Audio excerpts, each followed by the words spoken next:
The Vex had been in the sky for 641 days. Dale Henderson knew the exact number. Everyone did. It was a number you felt in your bones, like the damp cold of a Maine winter that had decided to stay for summer. The ships hung there, silent and immense, like smudges of charcoal against the blue. They blotted out stars at night and cast long, predatory shadows during the day. They did nothing. They just watched. That was the worst part. The not knowing. Dale was trying to coax a stubborn generator back to life behind his garage. In Harmony Creek, the power grid was a joke now, flickering on and off like a dying man's last thoughts. The Vex ships overhead seemed to suck the very energy from the world. He smelled of gasoline and frustration. His knuckles were bloody. He thought of his son Mikey, safe with his mother down in Florida. Or what he hoped was safe. Communication was a roll of the dice. Sometimes a call would go through, a garbled mess of static and voice. Most times nothing. He hadn't heard from them in a month. The worry was a constant physical ache in his gut. A voice crackled from the small battery-powered radio he kept on the workbench. It was always on. Hope, he guessed you'd call it. A stupid habit. But today, the crackle was different. It wasn't the usual drone of emergency broadcast instructions, or the hollow cheer of a DJ playing songs from before. This voice was thin, reedy, but it held the entire world in a vice grip. It was the president. "My fellow Americans," the voice said, tinny and distant. "My fellow human beings." A long pause, filled with the sound of a universe holding its breath. Dale stopped, turning the wrench, his heart hammered against his ribs. This was it. The other shoe. After almost 2 years, it was finally dropping. "For 2 years we have lived under their shadow," the president continued, his voice cracking now, losing its official polish. "We have tried to communicate. We have offered peace. We have offered resources. We have offered this world our home, if only they would tell us what they want. They have answered with silence. A predator's silence. They are not here to talk. They are not here to trade. They are here to take. We have learned this from the probes they have sent down, from the people they have taken. They are harvesting us. Slowly, methodically. Like we are little more than crops in a field." Dale felt a coldness that had nothing to do with the morning air. He saw Mrs. Gable from down the street, whose husband had been taken by a descending silver teardrop 3 months ago. Just vanished into a beam of light, silent and clean. "We will not be cattle," the president's voice rose, becoming something raw, something feral. "We will not be a resource to be consumed. Mankind was not born to be food for monsters from the dark. We have one last act of defiance. One final statement. They came for our world. They will get it, but they will not enjoy it." Dale looked up at the biggest ship, the one they called the Overlord. It was the size of a mountain, hanging directly over their part of the state. He didn't understand. What could they possibly do? "Project Pitchblack is active," the president said, and now he was almost screaming into the microphone, a sound of pure, unadulterated rage. "We have made our choice. If we cannot have our son, then no one can. May God forgive us. May the universe forget us." Dale frowned. Our son, what did that even mean? Then it happened. It wasn't a sound, it wasn't an explosion. It was a subtraction. The light did not fade. It was unplugged. One moment, the world was cast in the familiar glow of a Tuesday morning. The next, it was gone. Total. Absolute.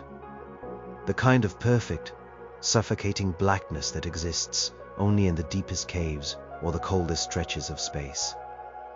The sun was simply not there anymore. The generator he'd been working on coughed and sputtered into life. Its single halogen bulb casting a tiny, pathetic circle of light in an infinite ocean of new night.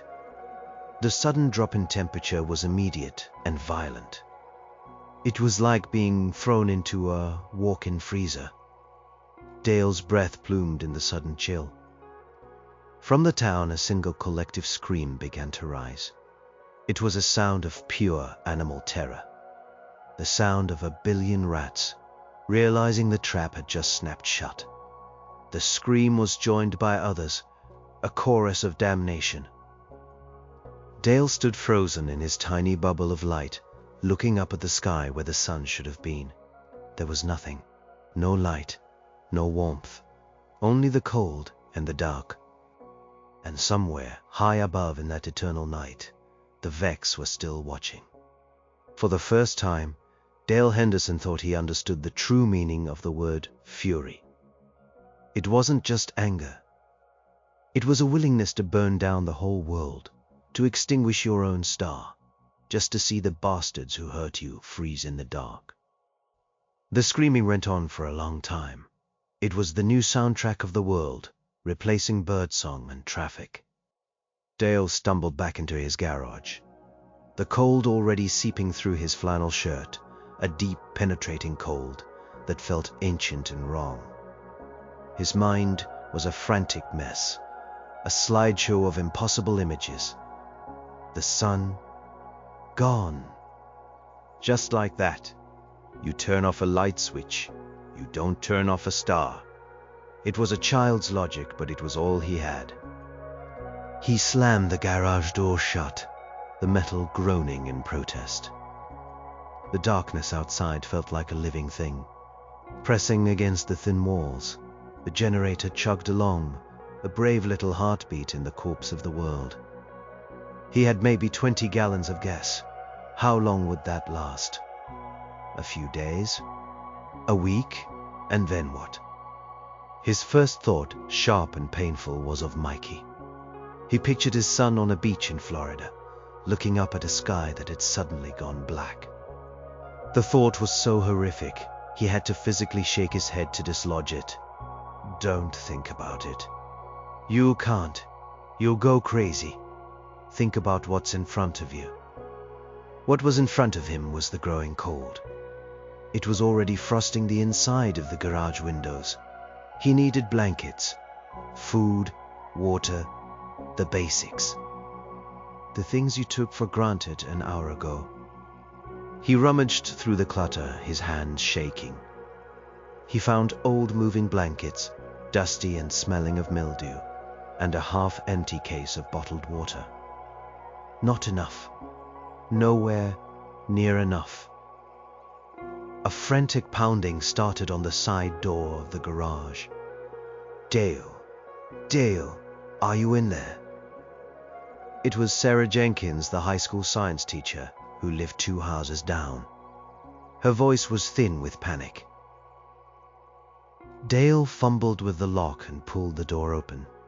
Sarah practically fell inside, pulling a small boy in with her. It was Leo, the 7-year-old from next door.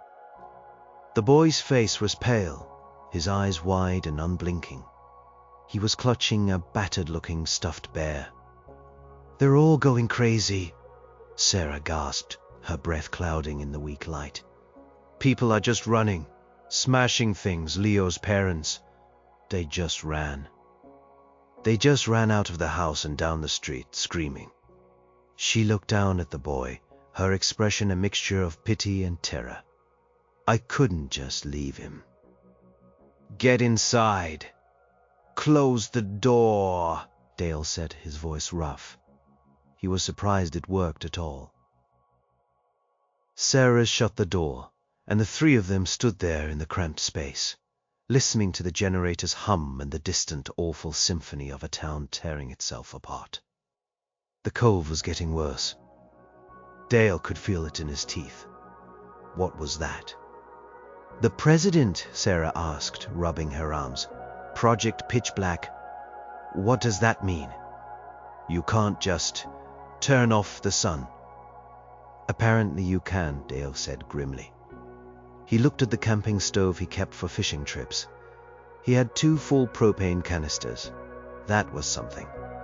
Heat. For a little while. It's not possible, Sarah insisted, but her voice lacked conviction. She was a woman of science, of facts and figures.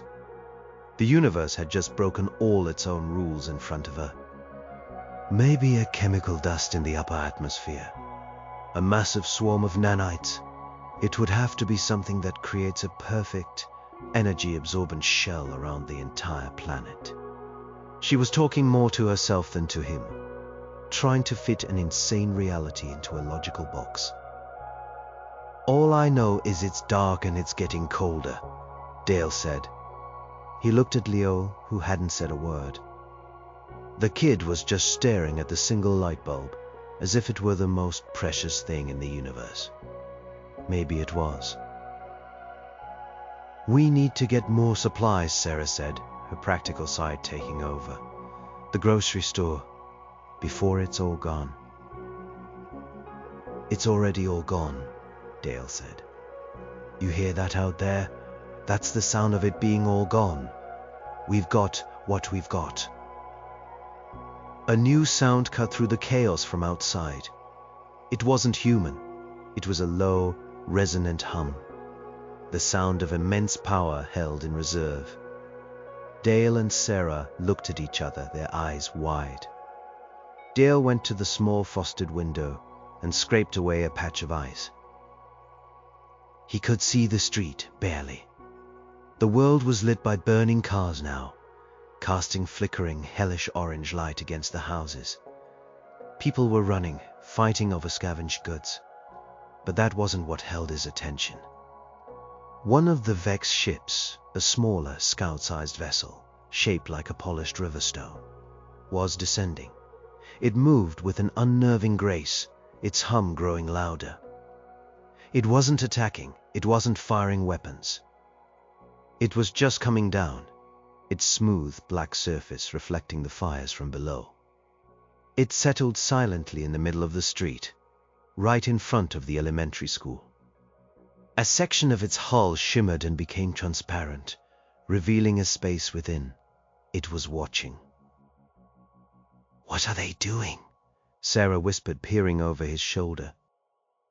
I don't know, Dale said, but a chilling thought began to form in his mind. The president's words came back to him.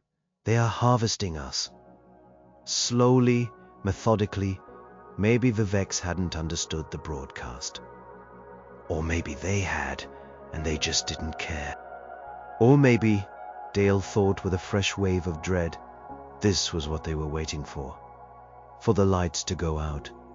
For the animals to panic and scatter from their burrows. It made the hunt so much easier. They weren't confused by the darkness. They were home. 3 days or 3 cycles of the watch on Dale's wrist anyway. The concept of a day was dead. There was only the long, endless night and the chugging of the generator. The world outside the garage had quieted down. The screaming had faded to an occasional, mournful cry that the wind carried away. The fires had burned out. Now the dominant sound was the wind itself. A low, keening moan that never stopped. The cold was the true enemy. It was a physical presence, a monster clawing at the walls. Dale had used every blanket he owned, every old coat and towel to insulate the garage. They had a small, enclosed space, a tent made of blankets in the corner where the 3 of them slept, warmed by the small propane heater. The air was frigid everywhere else. Frost now coated every surface, thick and white like a layer of paint. Leo had started talking again, but only in whispers. He asked Dale if his mommy and daddy would be back soon. Dale, his throat thick, told him they were probably just finding a safe, warm place, and they'd come for him. It was a lie, and it tasted like ash in his mouth. The boy seemed to know it was a lie, but he needed it. So he nodded, and went back to clutching his bear, whose name was Captain Carl. Sarah was the one who kept them from falling completely into despair. She rationed their meager food supply with ruthless efficiency. A quarter of a can of cold beans each, twice a watch cycle.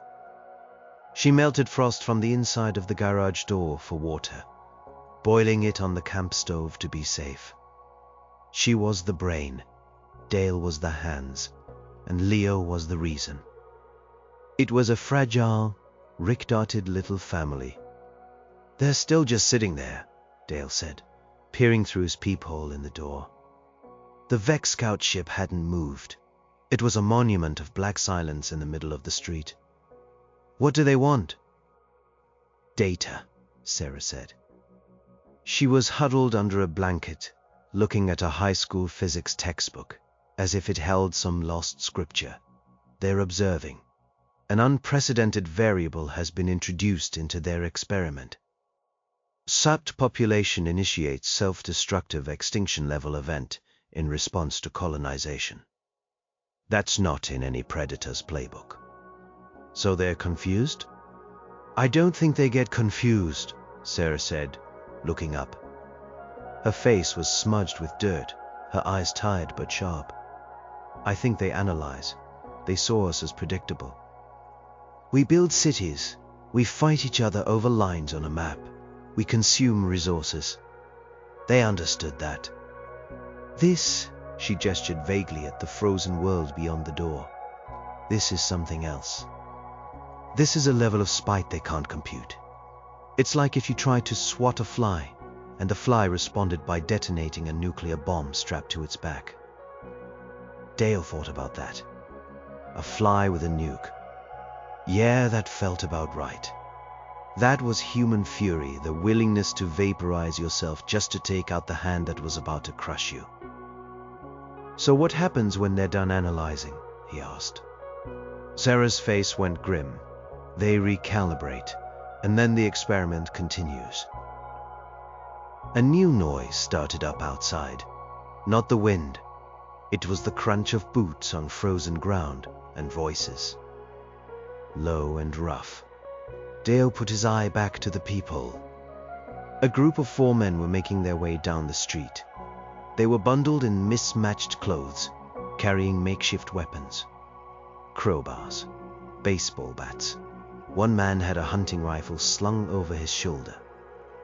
They moved with a swagger, a predatory confidence that made Dale's skin crawl. They were stopping at each house, kicking in the doors, emerging minutes later with whatever they could carry. Looters or worse. Survivors just like them, but of a different sort. The man with the rifle was in the lead.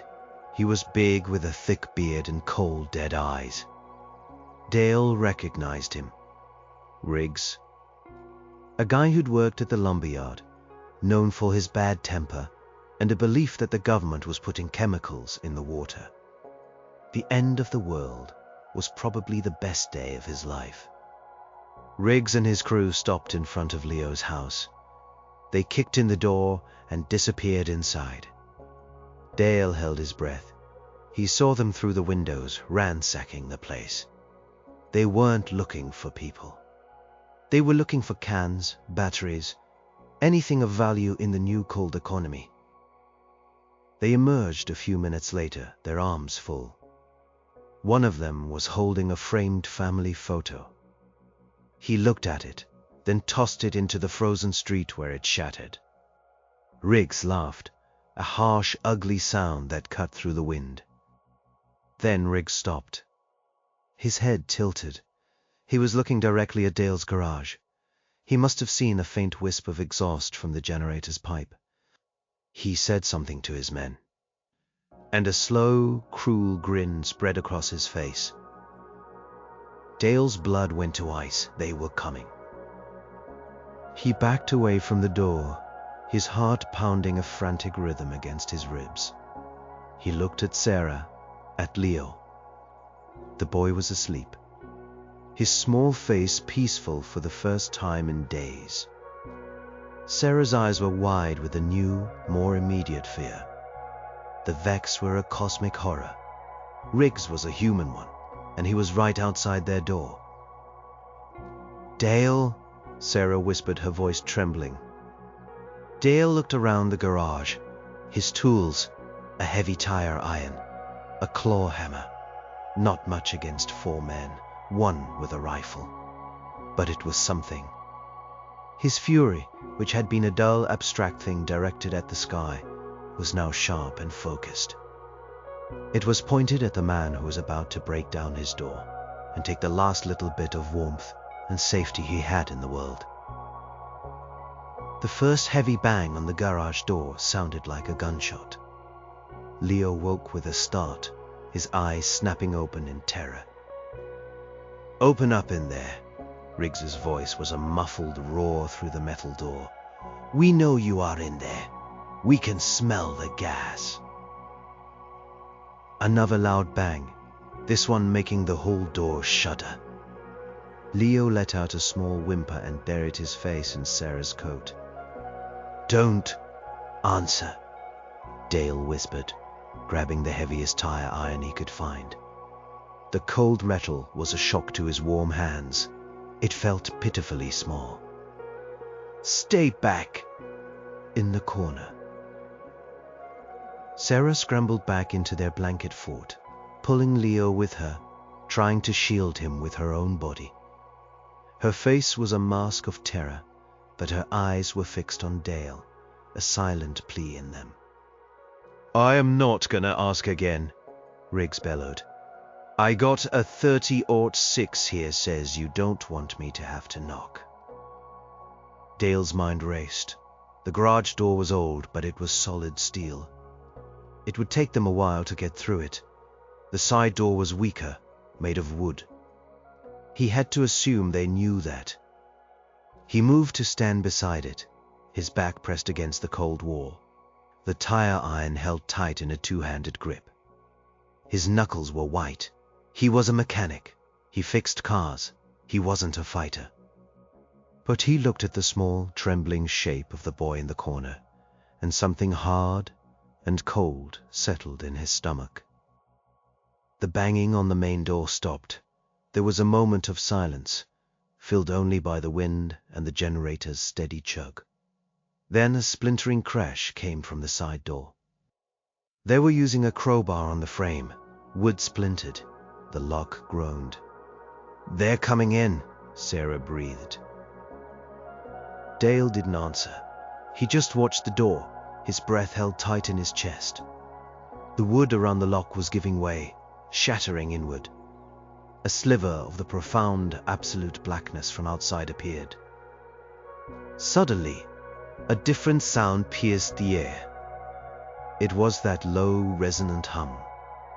It was getting louder, much louder.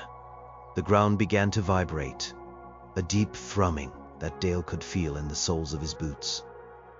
The clinking tools on his shelves rattled against each other. Outside, Riggs cursed. "What the hell is that?"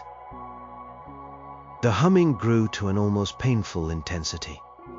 The single light bulb from the generator flickered wildly. Dale risked a glance out the peephole. The Vex scout ship was no longer sitting silently. A brilliant white light was emanating from its underside, illuminating the entire street in a sterile clinical glare.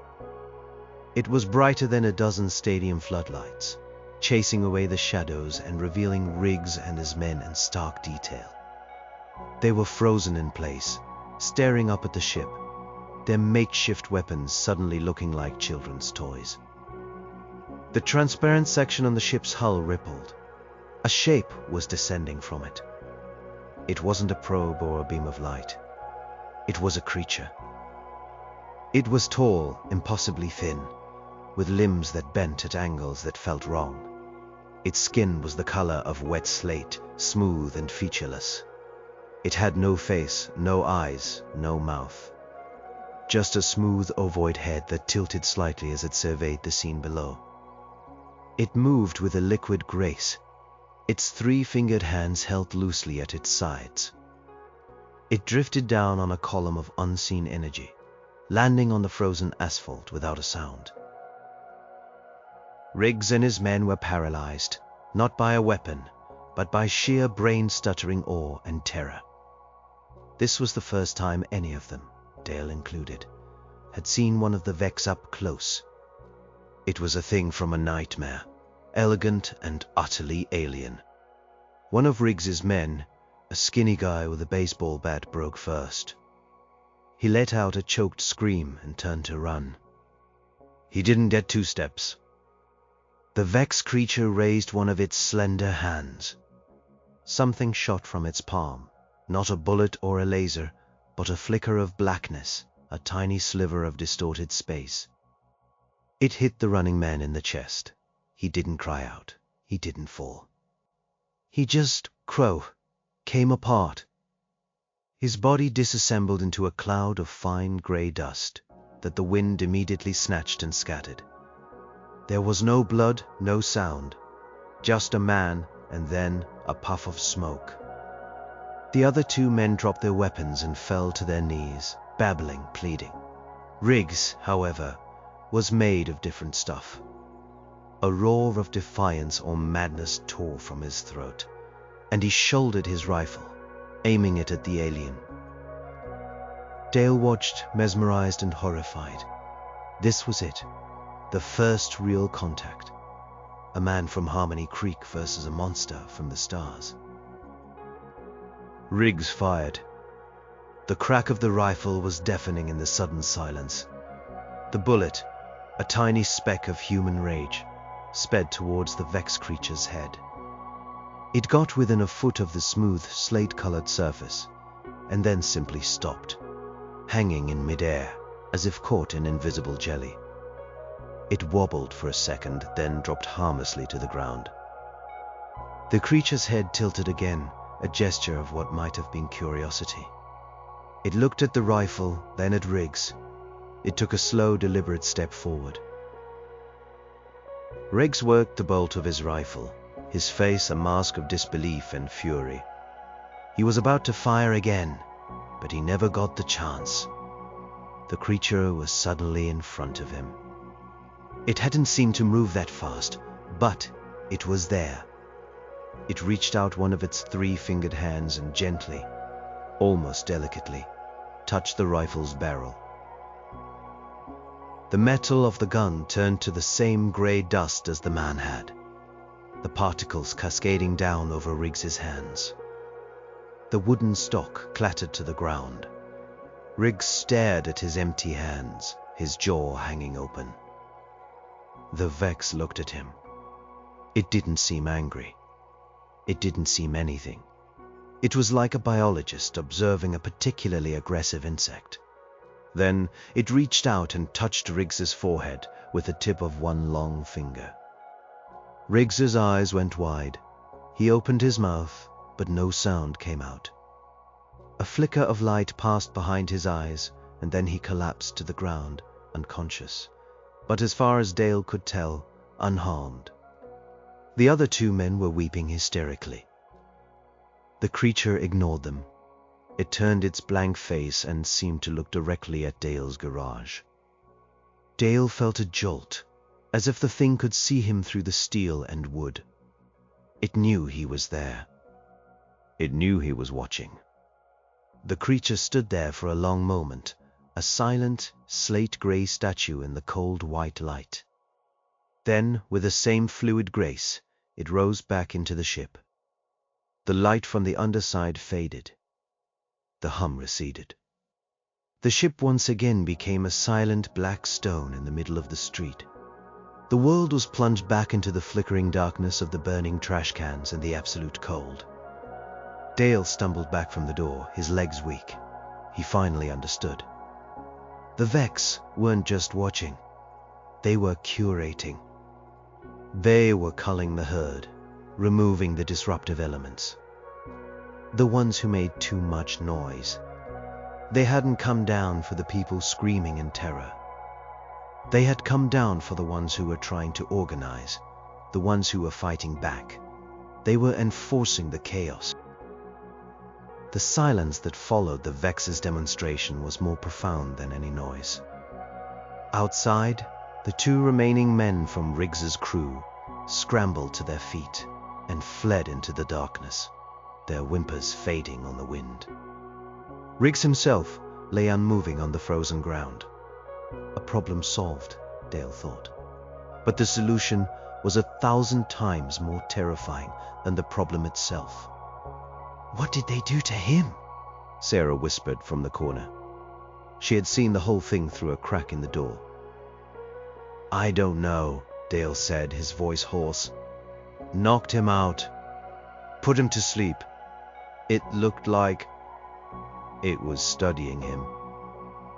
He felt a strange, chilling certainty that Riggs wasn't dead. Death was too simple, too final. The Vex didn't seem to deal in simple. They had disintegrated one man, a messy, aggressive variable, with cold efficiency. But Riggs, the leader, the source of the aggression, they had preserved him. Like a scientist pinning a butterfly to a board to examine it later. The immediate threat was gone, but the larger one now loomed impossibly large. They weren't just trapped in the dark, they were in a cage, and the zookeepers were actively pruning the population. "We can't stay here," Dale said, the words coming out before he'd even fully formed the thought. "They know we're here. That thing, it looked right at us." "Go where?" Sarah asked, her voice tight with rising panic. "Out there, Dale. It's a frozen wasteland full of things like that." "It's a frozen wasteland in here too. Once the gas and propane run out," he counted, gesturing at the dwindling supplies. "That's maybe 2 more of your watch cycles. Then we freeze. At least out there here is a chance." "A chance of what?" "Being turned to dust by a faceless monster." "A chance of finding something better," Dale insisted. "A bigger generator, a government shelter, a geothermal vent. I don't know. Anything is better than waiting here for them to get curious about us." He knew he sounded desperate, maybe even a little crazy, but the image of that creature's blank head turning towards him was burned into his mind. They were on borrowed time. Leo, who had been quiet through the whole ordeal, spoke up. "Is the monster gone?" Dale looked down at the boy. His small face was pale in the generator's light. "Yeah, buddy, it's gone for now." Was it mad at those men? Dale knelt down, putting the tire iron on the floor. "I don't think it gets mad, Leo. I think it's just tidy." The word hung in the air. Tidy, that was it. The Vex were tidy. They were cleaning up the planet, and humanity's violent, unpredictable fury was making a mess. The next cycle was spent in tense preparation. They had to travel light, but take everything essential. Dale found a sled he used for hauling firewood and started loading it. The last of the canned food, the water bottles, the propane stove, and its final canister. All the blankets. It wasn't much. He also packed his tool bag. A hammer, a wrench, a screwdriver. They felt like pathetic weapons, but they were all he had. Sarah, meanwhile, was scavenging. She made a quick, terrifying trip into the house next door, Leo's house, while Dale stood watch. She came back with a handful of pill bottles from the medicine cabinet. Painkillers, antibiotics, allergy medicine, and a map of the state of Maine. "My cousin used to work for the Forestry Service," she explained, spreading the map on the garage floor. "He told me about these old Cold War bunkers, deep in the state parks. Most are just concrete shells now, but some were designated as deep storage command centers. He said one was built near a series of hot springs to use the geothermal energy." She pointed to a spot on the map, deep in a vast green area labeled Baxter State Park. "It's a long shot. It's probably nothing, but it's a direction." It was more than 100 miles away. On foot, in the dark and the cold, it was insane. It's a direction, Dale agreed. It was better than sitting here waiting. As they were making their final preparations, a groan came from outside. Dale went to the peephole. Riggs was stirring. He sat up slowly, clutching his head. He looked around, dazed and confused. He saw his rifle's shattered stock on the ground, then looked at his empty hands. His memories seemed to come back all at once. His face contorted, not in fear but in pure, undiluted rage. He wasn't scared of the Vex. The encounter hadn't terrified him into submission. It had radicalized him. Dale could see it in the set of his jaw, in the wild look in his eyes. The Vex hadn't pacified him. They had shown him a bigger enemy, and in his twisted worldview, that just confirmed everything he already believed. He was the hero, fighting against the cosmic tyrants. Riggs got to his feet, swaying slightly. He looked around the empty street, his gaze settling on the houses on the silent windows. He wasn't looking for his lost crew. He was looking for recruits. He was a prophet of a new violent religion, and he was looking for his first followers. He saw the world not as a graveyard, but as his kingdom. "We have to go now," Dale said, his voice urgent. "Before he finds anyone else, before he remembers us." He pulled open the main garage door. The profound cold and darkness rushed in, a physical assault. The wind howled like a hungry wolf. Dale strapped a harness to himself, attached it to the sled, and leaned into the weight. "Stay close," he grunted to Sarah, who was holding Leo's hand tightly. They stepped out of the tiny sanctuary of the garage and into the great black expanse of the world. Dale didn't look back. There was nothing to look back at. There was only the long, impossible road ahead, and the knowledge that they were not just fleeing the cold. They were fleeing two kinds of monsters, the ones who had come from the sky and the ones who had been here all along. The world was a landscape of black and white, the deep star-dusted black of the sky and the stark white of the frost that covered everything. There was no color. It felt as if the Vex had stolen that along with the sun. Their journey was slow and grueling. The sled was heavy, and Dale's muscles screamed in protest.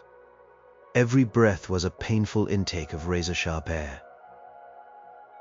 They moved through the silent streets of Harmony Creek, a ghost town populated by frozen statues. Dale saw a car with its doors open, a thin layer of white frost covering the driver, who was still slumped over the wheel. He steered them away, shielding Leo's eyes. The boy didn't need to see that. None of them did. The Vex ships were still there. High above, there were motionless holes in the tapestry of the stars. But their presence was a constant weight. Dale found himself scanning the sky constantly, waiting for the telltale hum, the sterile white light. Every shadow seemed to hold a slender slate-gray figure. Somewhere in the Vex's incomprehensible consciousness, data flowed. The entity that humans call the Overlord, the mountain-sized vessel in geosynchronous orbit, was a nexus of information. It did not think in words or images, but in pure, raw data streams. Data stream. Subject population status. 97% reduction in organized societal function. Widespread panic events subsiding. Primary emotional indicators: fear, despair. This was a predictable outcome. The models had shown a high probability of societal collapse following the Pitchblack event. New data stream anomaly detected. Subject designation: Riggs, an alpha male survivor archetype. Previous interaction logged by Scout Unit 7. Subject was exposed to direct Vex presence and non-lethal incapacitation. Expected outcome: behavioral turmoil, pains. longer than you, psychological submission, fear-based behavior modification. Actual outcome. Subject designation. Riggs exhibiting increased aggression. Subject is gathering other survivors, not through cooperation, but through dominance and fear. His rhetoric, analyzed from long-range audio sensors, does not show fear of Vex. It shows hatred. A primitive, defiant rage. He is framing the Vex not as a natural disaster, but as a rival tribe to be fought and destroyed. This is illogical. The power disparity is infinite. The Vex had no direct equivalent for this. They had conquered thousands of worlds.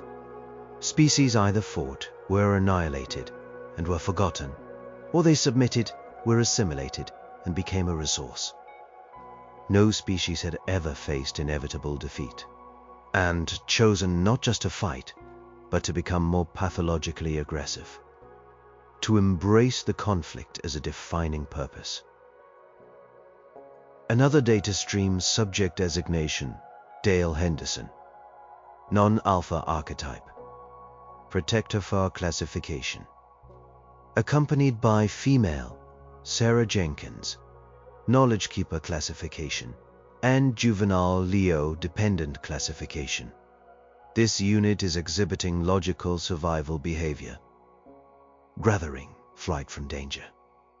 However, the flight is not random. Analysis of the female's salvaged map artifact indicates a destination vector. A long-shot survival strategy. This level of proactive hope-based planning in the face of extinction-level odds was also a statistical outlier. The Overlord processed these two anomalies. Riggs, the embodiment of fury, turned outward. A burning cancer of rage. Dale, the embodiment of fury, turned inward. A stubborn ember of hope and defiance. Both were products of the same core irrationality that had led this species to extinguish their own star. The Vex had assumed human fury was a simple, brutish thing, a temper tantrum. They had seen the wars, the murders, the petty cruelties. They had catalogued it all as primitive tribalism.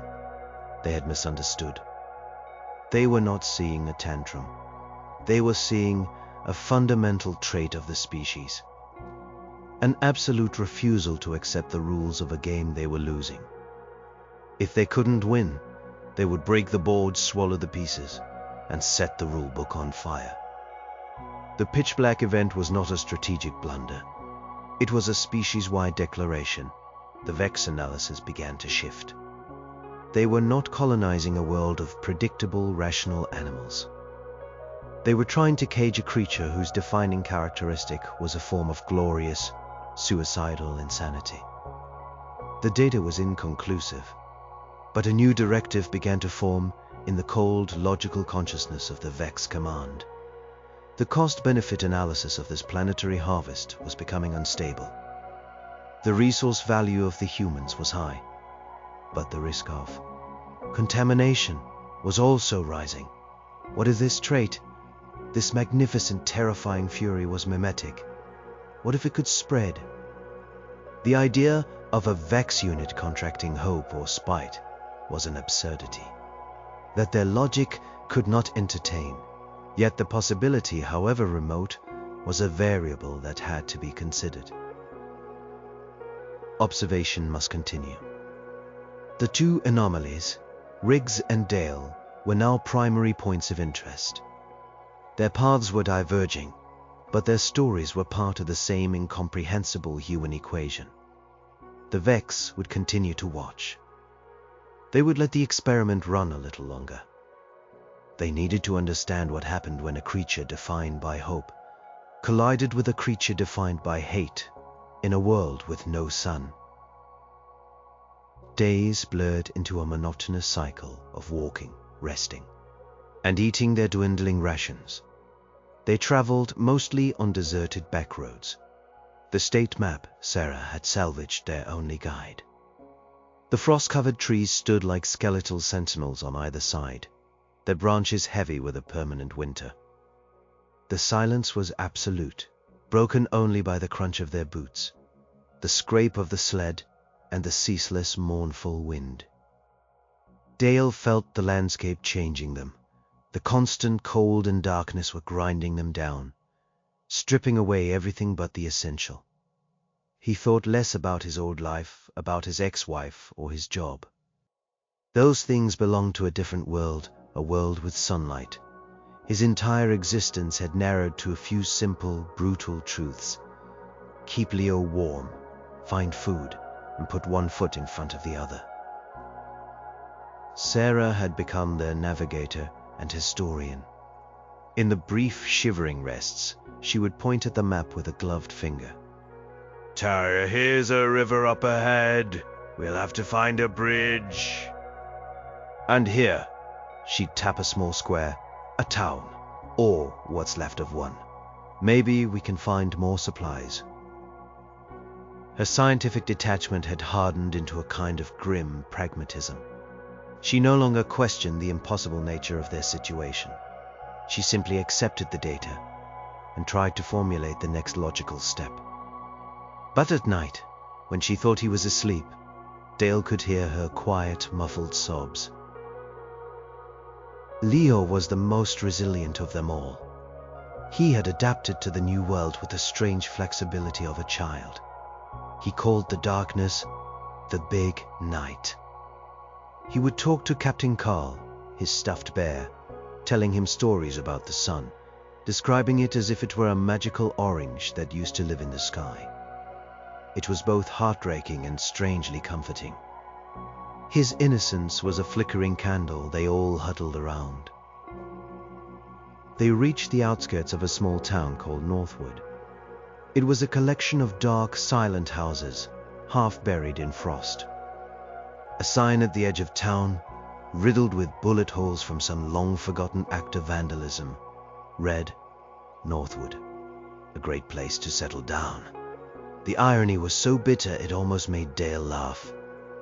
"We need to search for food," Sarah said, her voice a low whisper. "We're down to our last 2 cans."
They chose a small general store on the main street. Its windows were shattered, and the door hung open, creaking in the wind. The inside was a disaster zone. Shelves were overturned, and empty boxes and wrappers littered the floor. It had been thoroughly looted days ago. "Check the back," Dale said. "Sometimes they miss things." While Sarah and Leo searched a back storage room, Dale stood guard at the front, peering into the oppressive darkness of the street. His tire iron was in his hand. He felt a constant, low-level hum of anxiety. He kept thinking about Riggs. Was he behind them? Ahead of them? Or had he frozen to death, his rage finally extinguished by the unforgiving cold? Dale wasn't sure which possibility was worse. "Dale, over here!" He rushed to the back. Sarah was standing over a small trapdoor-like opening in the floor, a root cellar. It looked undisturbed. Hope, sharp and sudden, flared in Dale's chest. He pried open the heavy wooden door. A wave of musty, earthy air washed over them. Sarah shone her flashlight down a short ladder. The cellar was small, but its shelves were lined with jars of preserved vegetables, pickles, and jams. There was a sack of potatoes in the corner, and several large jugs of water. It was a treasure trove. It was life. "We can't carry all of it," Sarah said, her voice filled with a desperate excitement Dale hadn't heard in a long time. "We'll take what we can," Dale said, a rare smile touching his lips. "And we'll eat. We'll have a real meal." They brought up potatoes, jars of green beans, and peaches. Dale found a small stash of firewood in the back room, dry and ready. For the first time in what felt like an eternity, they would be warm and have full bellies. He built a small contained fire in the middle of the concrete floor of the storage room, the smoke curling up and out through a hole in the roof. He boiled the potatoes and heated the beans. The smell of the hot food was intoxicating. They ate in silence, huddled close to the small fire, savoring every bite. It was more than just food. It was a moment of normalcy in an insane world. A tiny victory against the dark. Leo even laughed, a small, rusty sound, when Dale pretended to burn his tongue on a hot potato.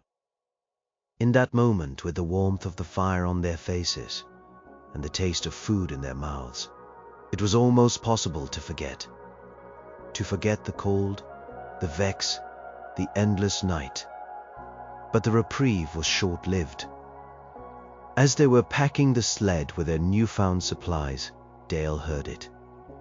A sound from down the street. It was a voice, but it wasn't just one. It was a chorus. They were singing. A raw, discordant, tuneless chant. It was a sound full of menace and a terrifying kind of joy. Dale crept to the shattered storefront and looked out. A group of about a dozen people was marching down the center of the street. They carried torches, casting wild, dancing shadows. At their head, walking with a confident, rolling gait, was Riggs. He was no longer just a man with a rifle. He was a leader, a chieftain. His followers were a mix of men and women, their faces gaunt and smeared with soot, their eyes burning with a feverish light. They looked like a cult. Riggs had found his congregation, and they were coming right towards the store. "Get back, quiet," Dale hissed, pulling away from the window. "Put out the fire." Sarah frantically scooped handfuls of frost from the floor and smothered the small blaze. The comforting warmth and light vanished, plunging them back into the familiar cold and gloom. The only light was the flickering orange glow of the approaching torches, painting shifting monstrous shapes on the walls. "What do we do?" Sarah's voice was a strained whisper. "Tea here is nowhere to run," Dale said, his eyes darting around the trash store. "We hide in the cellar." It was their only option. He hustled Sarah and Leo towards the trapdoor. "Get in. Be as quiet as you can." Sarah and Leo scrambled down the ladder into the musty darkness of the cellar. Dale handed her their single flashlight. "Don't turn it on unless you have to." He pulled the heavy cellar door closed over them, leaving only a tiny crack to see through. Then he scattered some empty boxes and debris over the door, hoping to camouflage it. It was a flimsy hope, but it was all he had. He found a spot behind a tall, overturned shelving unit, crouched down and waited, his tire iron clutched in his hand. The chanting grew louder, a guttural, repetitive drone. Dale could make out the words now. "No masters, No shadows, no sun. It was a creed of nihilism, a celebration of the world's end. Riggs and his followers clattered into the store. Their torches filled the space with a smoky, unstable light. Dale could see them clearly through a gap in the shelf. Riggs looked larger than life. His beard wild, his eyes scanning the room with an owner's arrogance. "Check it for anything the first wave missed," Riggs ordered, his voice a low growl. "Crawl spaces under the floorboards. This world is full of secrets for those willing to look." His people fanned out, their movements jerky and aggressive. They were like a pack of hyenas tearing at the scraps of a carcass. Dale held his breath. His heart was a drum against his ribs. He pressed himself further into the shadows. One of Riggs's followers, a woman with a gaunt face and haunted eyes, kicked at the debris near the cellar door. Dale's blood ran cold. "Nothing here, Riggs," she called out. "Cleaned out." "Check again," Riggs said, not even looking at her. He was sniffing the air. "I smell smoke. Fresh. Someone was here." He walked slowly through the store, his boots crunching on the glass. He stopped near the spot where their fire had been. He knelt and touched the concrete. Still warm. His eyes, sharp and predatory, swept the room. Dale felt as if the man's gaze could pierce the metal shelf and pin him to the wall. This was it. He was going to be found. He tightened his grip on the tire iron, ready to fight, to go down swinging, to give Sarah and Leo a few more seconds. But then a sound came from the cellar, a small, muffled cough. "Leo." The store went completely silent. Every head turned towards the sound. Riggs' face broke into a slow, wolfish grin. "Well, well," he said softly. "Rats in the walls."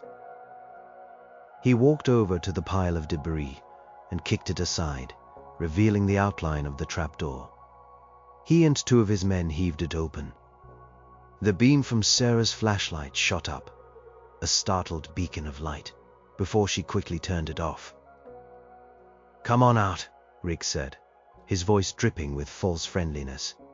"We're all friends here, all survivors." There was no movement from the cellar. "Don't make me come down there," Riggs said, his voice hardening. "I am not as gentle as our friends in the sky." Dale knew he had no choice. He couldn't let them go down there. He had to do something. He had to create a diversion. He had to unleash his own fury. With a yell that was torn from the deepest part of his soul, a sound of pure, desperate rage, Dale burst from behind the shelf. He didn't run at Riggs. He ran towards the front of the store, swinging the tire iron wildly, smashing it into a remaining pane of glass, an old cash register. Anything to make noise and draw attention. "Hey!" he screamed, his voice raw. "Looking for me, you son of a bitch." It worked. Every head, including Riggs's, snapped towards him. For a moment, they were all stunned by his sudden appearance. "The garage man," Riggs said, his grin widening. "I was hoping I'd see you again. I owe you." He gestured with his rifle. "Get him." Two of his followers charged Dale. Dale wasn't a fighter, but desperation gave him strength. He swung the heavy tire iron and connected with the first man's shoulder. The man screamed and went down. The second one hesitated, and Dale used the opportunity to bolt out of the store and into the street. "Leave him to me," Riggs roared, shoving his way past his own people. "The rest of you, get the woman and the kid. They're good leverage." Dale's heart seized with terror. This was his nightmare. He had tried to draw them away, and he had only managed to split their attention. He couldn't run. He couldn't abandon Sarah and Leo. He had to fight. He turned to face Riggs in the middle of the frozen street, the torchlight from the store casting them both in a demonic glow. It was just the two of them, a mechanic with a tire iron against a madman with a rifle. "You should have just kept running, garage man," Riggs sneered, raising his rifle. "They're just a woman and a kid," Dale pleaded, his voice hoarse. "They're no threat to you." "Everything is a threat," Riggs said. "And everything is a tool. That's the first rule of the new world." He leveled the rifle at Dale's chest. "This is the end of the line for you." From high above, unseen in the blackness, the Vex Overlord registered the confrontation. The two human anomalies, the focal points of their study, had converged. The experiment was reaching a critical phase. Data streams intensified. This was the moment they had been waiting for. The ultimate expression of human fury, distilled down to a primitive, one-on-one conflict in the ruins of a dead world. Riggs's finger tightened on the trigger. Dale saw the movement, the slight tensing of the man's hand. In that fraction of a second, the world slowed down. He didn't see his life flash before his eyes. He saw Leo's face, small and terrified in the darkness of the cellar. He saw Sarah, her jaw set, trying to be brave. It wasn't his life he was fighting for. He did the only thing he could. He charged. The force of it spun him around, and he fell to his knees, the tire iron clattering on the icy pavement. The pain was immense, a blinding, all-consuming fire. Riggs laughed, a triumphant, ugly sound. "Got you. Not so tough now, are you?" He worked the bolt on his rifle, ejecting the spent casing. He took his time, savoring the moment. Dale was on the ground, his vision swimming, the blood from his shoulder melting the frost beneath him in a dark, spreading stain. It was over.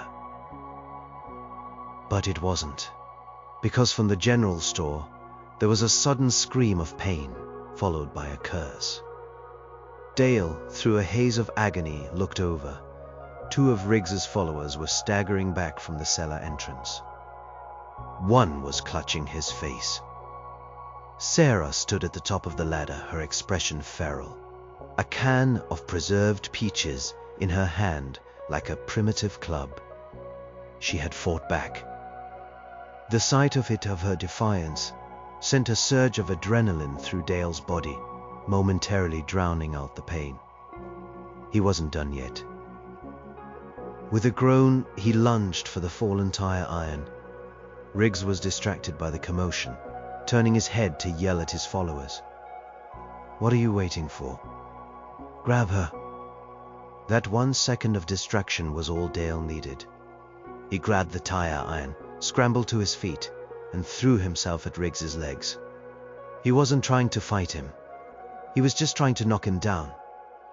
They both went down in a tangle of limbs. The rifle flew from Riggs's grasp, skittering across the ice. They were on the ground, two men scrabbling in the dirt and the cold. Riggs was bigger and stronger, his fists like hammers. He landed a punch on Dale's jaw, and the world exploded in stars. But Dale was fueled by a fury Riggs couldn't understand. It wasn't the fury of hate. It was the fury of a cornered animal protecting its young. He twisted, ignoring the screaming pain in his shoulder, and got his hands around Riggs's throat. His grip was weak, clumsy, but it was enough.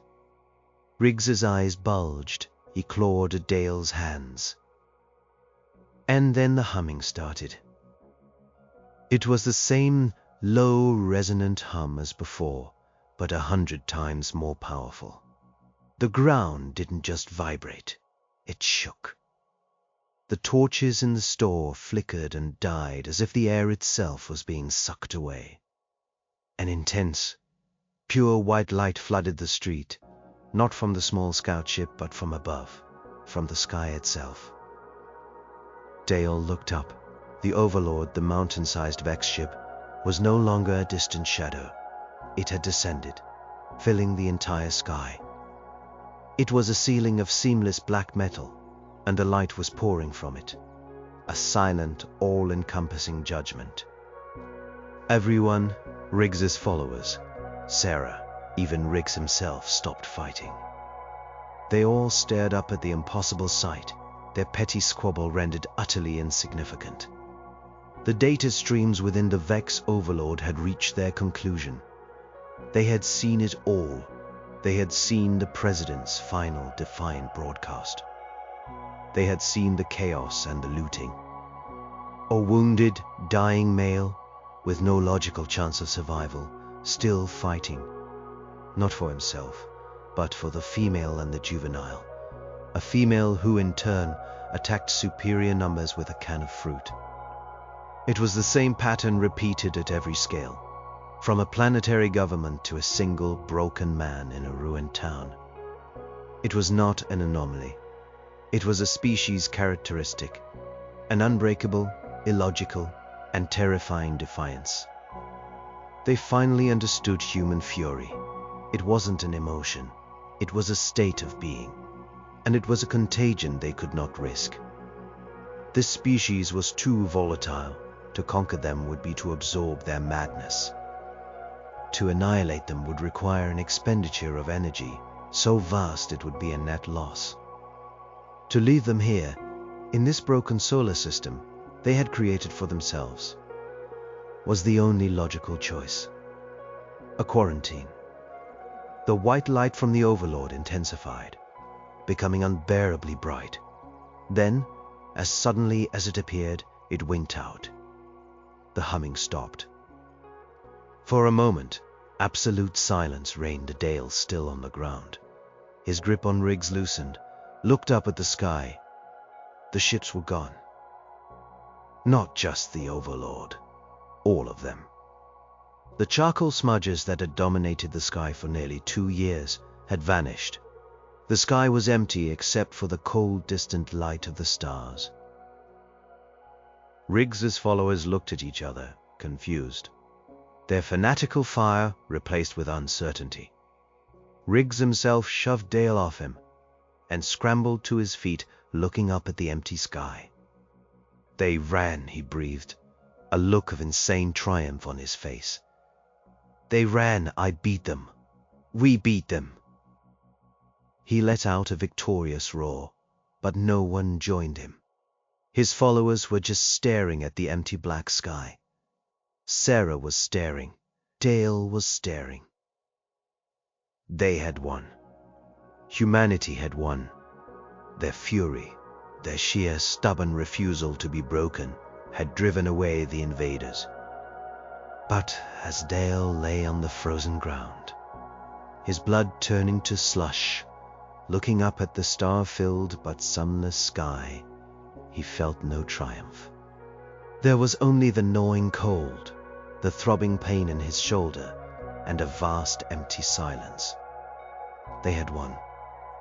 But their victory was a prison of ice and darkness, a self-inflicted wound the size of a solar system. The aftermath of the victory was quiet. Riggs's brief moment of triumph sputtered out in the face of the profound, unchanging dark. His followers, their divine enemy now gone, looked at him not as a prophet, but as a hollow-eyed, shouting man in a dead town. The fervor was gone, replaced by the crushing reality of the cold. One by one, they slunk away into the shadows, seeking their own desperate, solitary survivals. Riggs stood alone in the middle of the street for a long time, looking at the empty sky as if betrayed. Then, without another word, he picked up his rifle and limped away, disappearing into the blackness from which he came.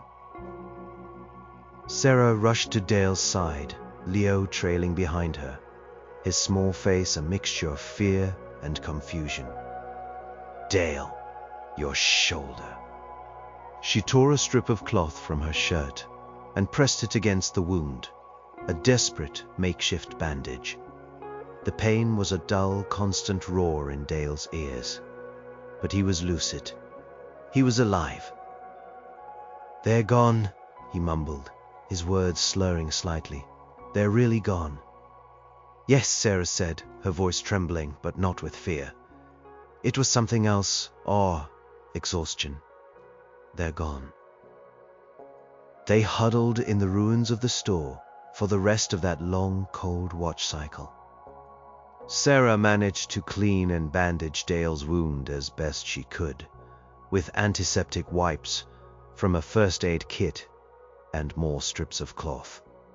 It was a nasty wound, but the bullet had gone clean through. He would live, if infection or the cold didn't take him. They had the store to themselves now, and the cellar full of food. They had won a reprieve. They could rest. They could heal. In the days that followed, a new routine settled over them. They lived in the cellar, which was marginally warmer than the outside world. Dale rested, his shoulders slowly, painfully beginning to mend. Sarah fortified their new home, boarding up the windows, organizing their supplies. Leo, in the safety of their small sanctuary, began to act like a child again. He drew pictures on the dusty floor with a piece of charcoal. He drew their garage, the sled, and the three of them holding hands. He never drew the sky. One cycle, as Dale was finally strong enough to climb the ladder himself, he stood at the shattered front of the store, looking out at the world. Nothing had changed. The frost was still thick on every surface. The wind still moaned through the empty buildings. The darkness was still absolute. The Vex were gone, but they had left behind a ghost. The ghost of the sun. The ghost of the world that was. "Do you think anyone else made it?" Sarah asked, coming to stand beside him. Dale looked out at the silent, frozen landscape. "I don't know. Maybe. Maybe there are little pockets of people like us, huddled around fires, living in cellars. Maybe there are whole bunkers full of them with generators that will last for years." "And what happens then?" she asked. "What do? We won." He thought of the Vex in their silent ships, fleeing into the void. They had looked at humanity and seen a madness so profound that they had turned and run. They had seen a species that would rather burn its own house down than let a stranger move in. Human fury. It had been their ultimate weapon. It had saved them from slavery and consumption. But the weapon had a cost. The cost was everything. "We survived," Dale said finally, his voice quiet. He reached out and took her hand. Her fingers were cold, but he held on tight. Leo came and stood between them, taking both their hands. "That's what we do now." We survived the victory. There were no more monsters in the sky. The only monsters left were the ones inside, the hunger, the cold, the despair. And the memory of the sun. They would fight those monsters every day, for the rest of their lives. They stood there for a long time, the three of them, a tiny fragile family on a dead planet, staring out into the endless star-dusted night. They had shown the universe the full, terrifying power of human fury. And now, they were alone in the dark, with nothing but its ashes to keep them warm.